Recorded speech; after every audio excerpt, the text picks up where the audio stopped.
FLY 91 के MD और CEO Manoj चाको कहते हैं, क्षेत्रीय विमानन देश में एक बढ़ता हुआ क्षेत्र है। हमारे पास जितने लोग हैं और शहरों की संख्या इतनी तेजी से विकसित हो रही है और हवाई संपर्क की कमी है, हम वास्तव में क्षेत्रीय गतिशीलता को भारत के लिए विमानन के भविष्य के रूप में देखते हैं। उड़ान को किफायती बनाने के लिए आपको पैमाने का निर्माण करने और लागत दक्षता रखने की आवश्यकता है। सरकार की उड़ान योजना इसे बहुत आकर्षक बनाती है, खासकर यात्रियों के दृष्टिकोण से, क्योंकि हमें एक निश्चित मूल्य बिंदु पर एक निश्चित संख्या में सीटें बेचनी होती है। हमारे पास वर्तमान में 2 विमान हैं। हमारे अगले 2 विमान जल्द ही आ रहे हैं। अगले कुछ महीनों में वे आ रहे हैं और हमारे पास अगले 5 वर्षों में लगभग 30 विमान प्राप्त करने की चरणबद्ध विकास योजना है।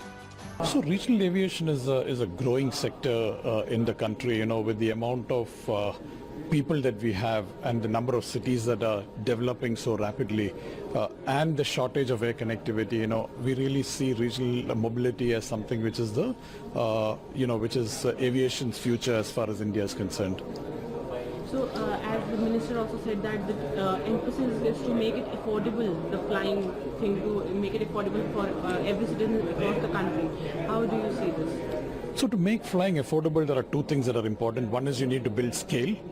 And 2 is you need to have cost efficiency. So as long as you have scale and cost efficiency, you can always have price points that are affordable.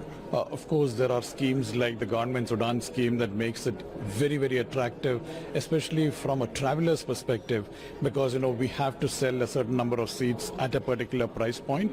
So overall, it's a very positive impact for the traveling public. Do you see monopoly in the aviation market right now? If we see the trend, it shows that Air India and Indigo and Air India are having their dominance over the market. What would you like to add? So I won't actually call it a monopoly. I'll call it a duopoly. I mean, so today, it's largely a duopoly, but I don't think that really has much of an impact as far as regional aviation is concerned. Yes, maybe on the mainstream side, there may be a few areas, but again, we have new players coming out there as well. But as far as regional aviation is concerned, it's a very, very open space today with very few players. And I would say that, that's where the headspace is to grow for any airline that gets into that space.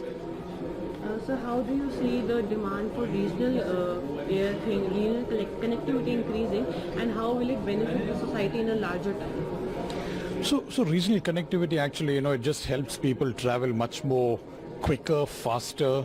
Your need to travel, see earlier, for example, if you took mainstream aviation, people would only travel when there was a real need to travel.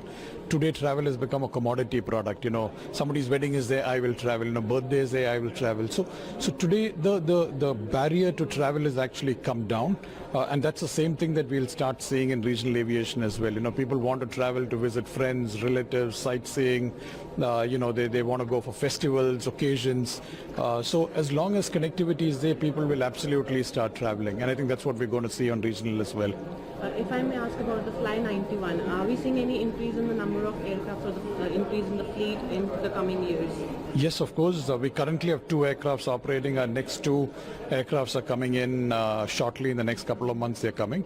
And we have a phased growth plan of getting to about 30 aircrafts in the next 5 years.